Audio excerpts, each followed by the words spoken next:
Up the pipe! G'day guys, Nate here. If you saw my 2026 season preview video from a few days ago, you'll see there's a few timestamps involved talking about certain topics and whatnot. And I did say at the start of the video, at the end of the video, that I would upload clips throughout the week, just over this season preview and whatnot. However, just going back over this video, I realize it's not worthy of uploading clips for this, just the quality of it and whatnot. So I do apologize for that. But what I will do in this video is I'm going to discuss not just our list changes, but our draftees, our inclusions for 2026 in depth, their realistic expectations and chances of playing AFL footy in 2026, as well as our untried kids as well. There's a few other players who haven't made their AFL debut just yet, as well as just a brief overview of Collingwood's 2026 VFL fixture. I will upload a predictions video for 2026 either tomorrow, Friday, or possibly early Saturday morning, and then I'll have another video uploaded on the weekend. And then next week, just a bit of a download period. I'll have videos uploaded still. If you're not following me on Instagram, make sure you are following me on Instagram, QR code in the video, as well as further details in the description box. Few issues with the link, just let me know. If you don't have an Instagram, I envy you. But if I'm not uploading to YouTube, I'll be posting on Instagram. So my carbon footprint on social media will be there for 2026. And as usual, if you're not subscribed to my channel, please subscribe if you're not already. Leave a like, comment your thoughts on our youngsters, our VFL fixture, if you have details or your opinions of it or whatnot.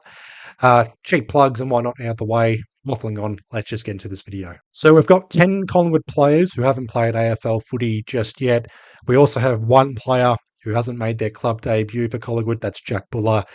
I'll get Jack Buller out of the way. He'll make his debut opening round, barring any injuries or weird suspensions, or if he plays the pre-season games and doesn't show any good form or anything like that. But Jack Buller will play for Collingwood this year. I expect him to debut opening round. Dan McStay, still in doubt for opening round. He may need to work or earn his spot in the best 23. Charlie West, we know what he's capable of in 2026, a second year of AFL footy under his belt, besides just that debut game last year. And Jack Buller can play ruck forward as well, so pinch hitting in the ruck and a bit of a presence in stoppages up forward. So looking forward to Jack Buller playing for Collingwood in 2026. That leaves the 10 untried Collingwood players, 5 draftees and 5 players on our list still. I'll go through the draftees first. Ty Prindable, pick 32, our first pick in the 2025 National Draft. The most likely to make their debut of the draftees. Good ball user. He's a Brisbane Academy player. He was projected to be a very late pick. Came through the ranks very late and picked up a pick 32. I said in my season preview, I've got a couple of mates who know about Prindable in his development at Brisbane. One works in development at Brisbane. The other one's just a diehard Brisbane fan.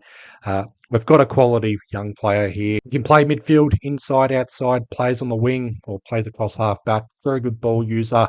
And I think Craig McRae will cherish these qualities and traits and whatnot. And I think, for me, I think he can debut opening round. I think they'll want someone to debut besides Jack Buller, just for something to play for, I reckon.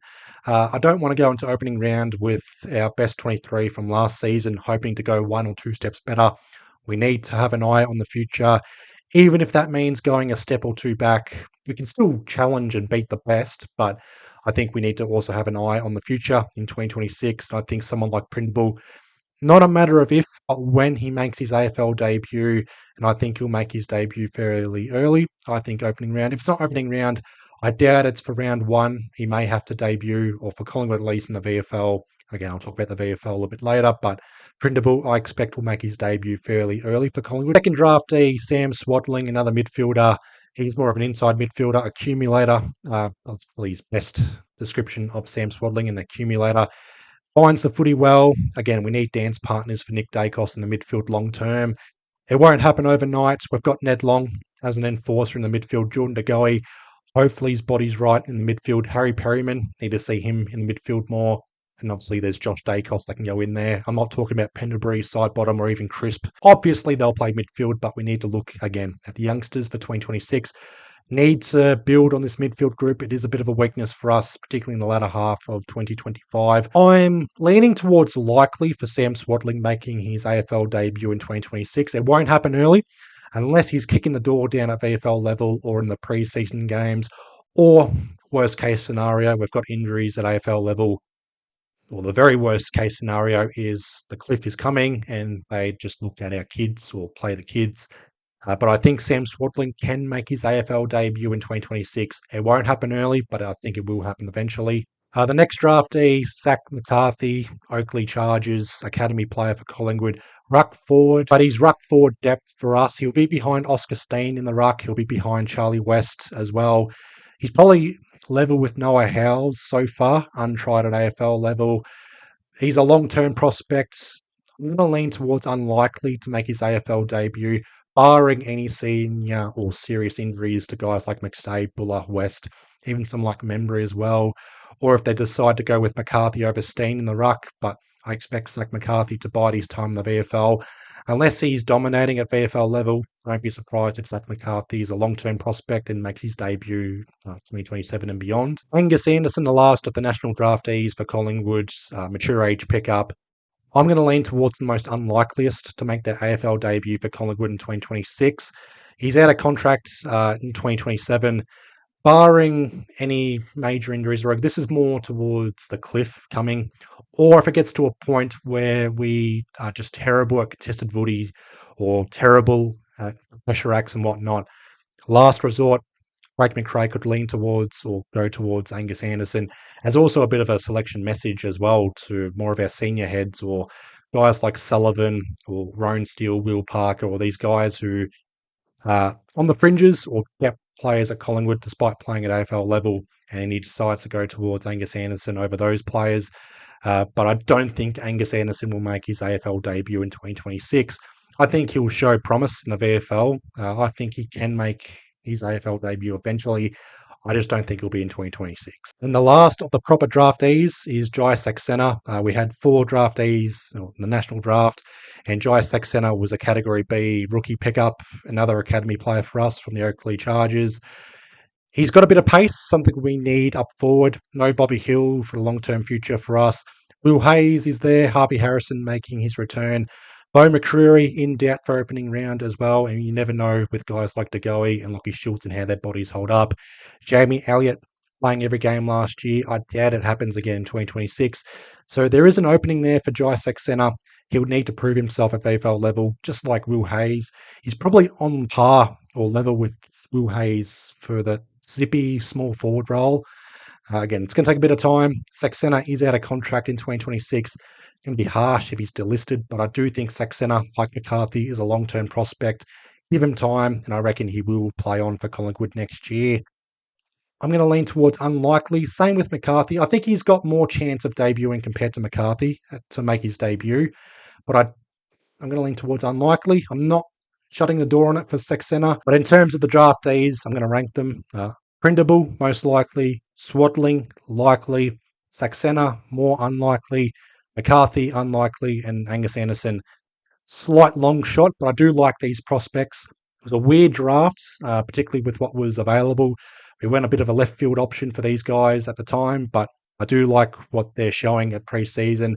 Hopefully they're playing the unofficial preseason game next week against the Giants and also North Melbourne, the official preseason game. And then I'm looking forward to their debuts, whether it's AFL level or VFL level. So we've got 5 draftees yet to debut. We've got 5 players still on our list who haven't played AFL level just yet. We'll start with the oldest of them. That's Oscar Steen in the ruck. As it's typically the case with our young players in the ruck, they're long-term prospects. Oscar Steen is now our second best ruck by default behind Darcy Cameron.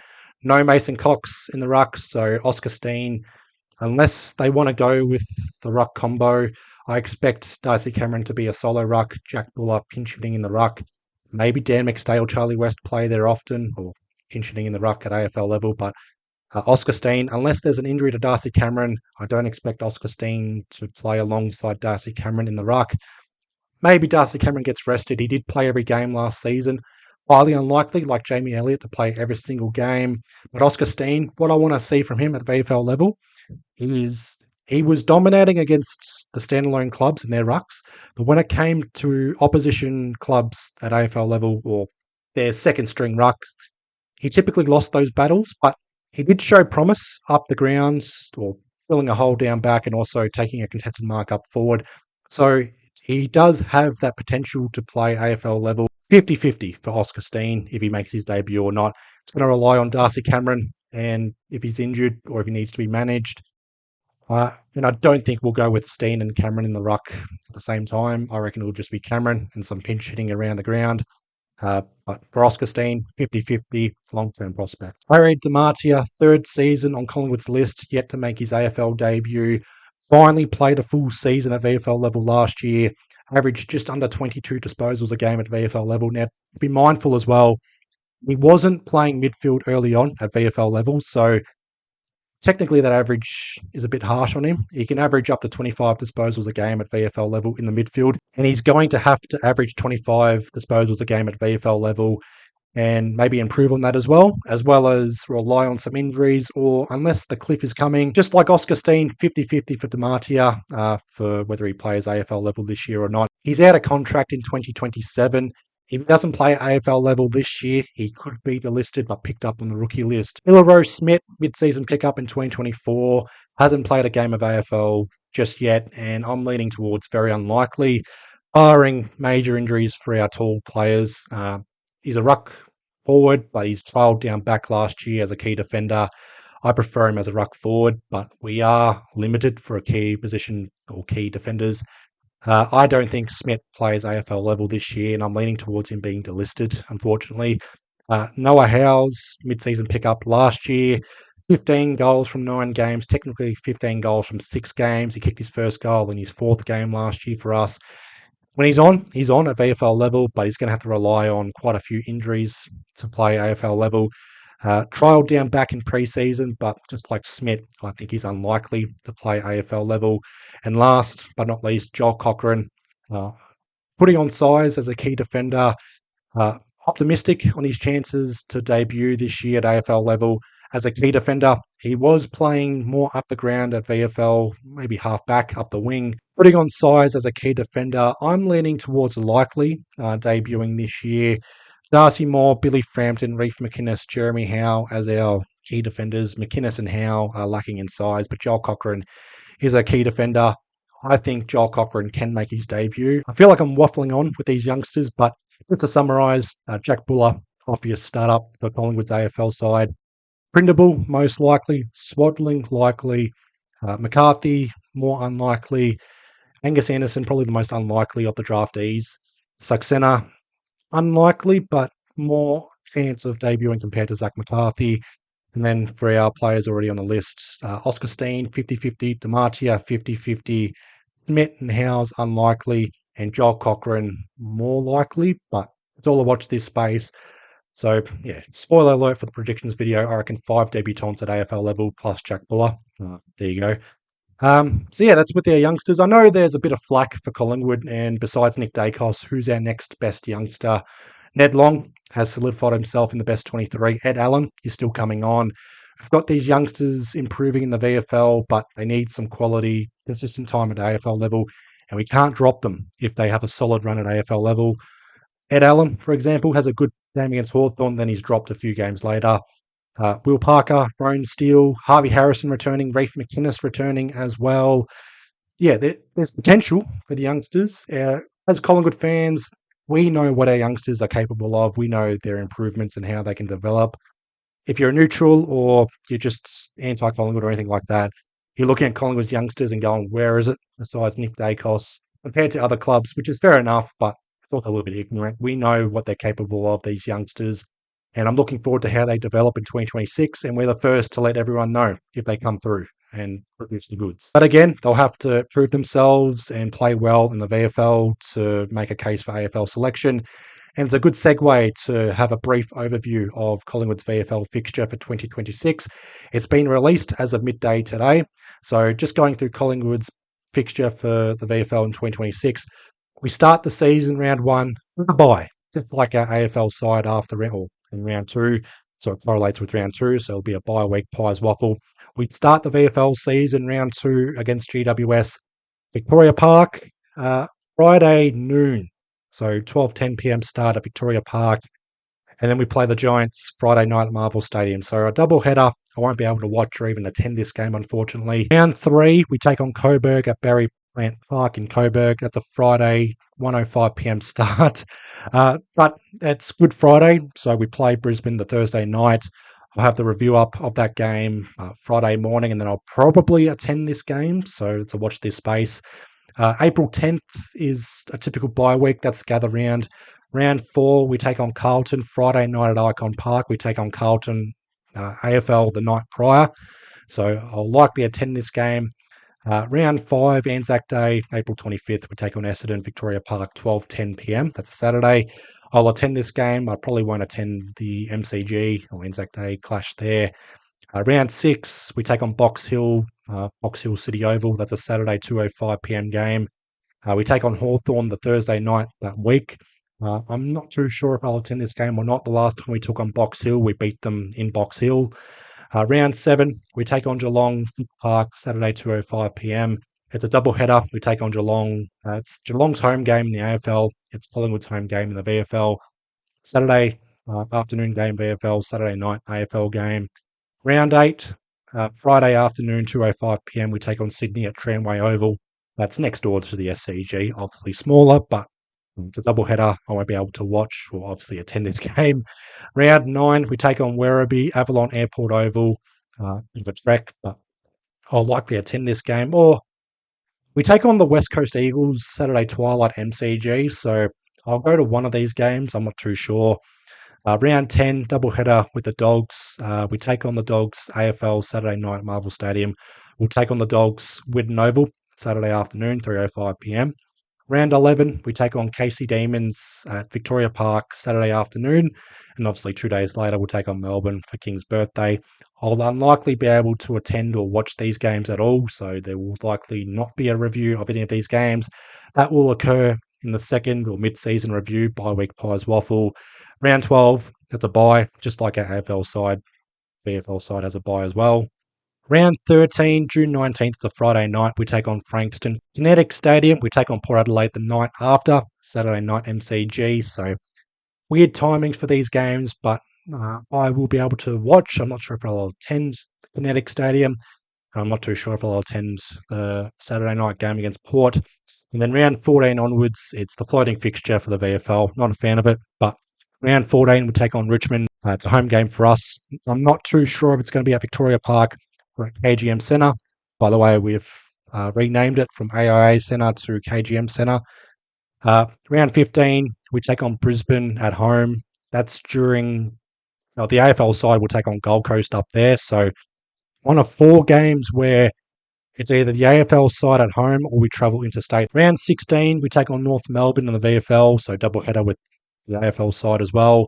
Round 17, we've got the bye. The Pies will take on Carlton in the AFL, not a double header, but it's a double up there, taking on Carlton. Round 18, we host St Kilda. Keynote, St Kilda, not Sandringham. St Kilda have their own side now in the VFL.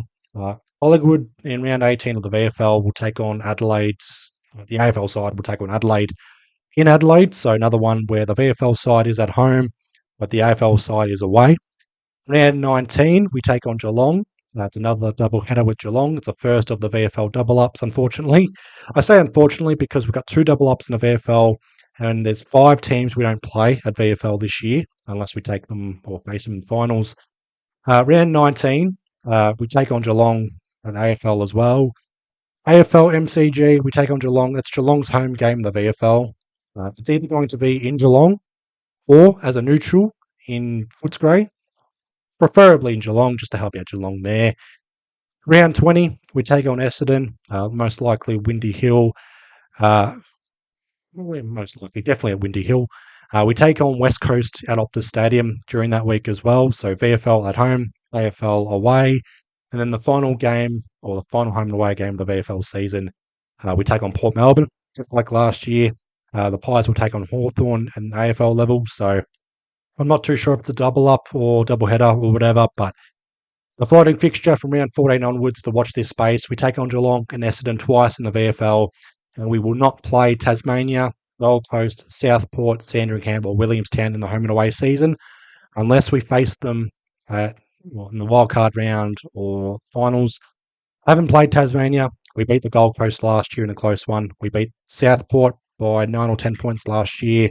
We beat Sandringham after the siren, and we lost to Williamstown in the wildcard round last year. It looks the goods for Collingwood's VFL side. I do predict the VFL side will have a better season compared to the AFL side this year. If you all watch this space, I'll elaborate on that a little bit more in my predictions video, but that's a brief overview of Collingwood's VFL fixture. What are your thoughts on the VFL? What are your thoughts on our untried kids and our draftees? I'm waffling on. It's a very brief overview of our fixture and also our youngsters, but I hope you guys got through to the end. Hope you guys enjoyed the video. Leave your thoughts in the comments section. Give the video a like and also subscribe if you're not already. Recommend it. Tell your sisters, tell your pets, whatever. I'll leave you guys all to it. Hoping you guys have had a good week so far. Please be well. Please be safe. And I'll see you guys in the next one. Up the pies. Up the pies!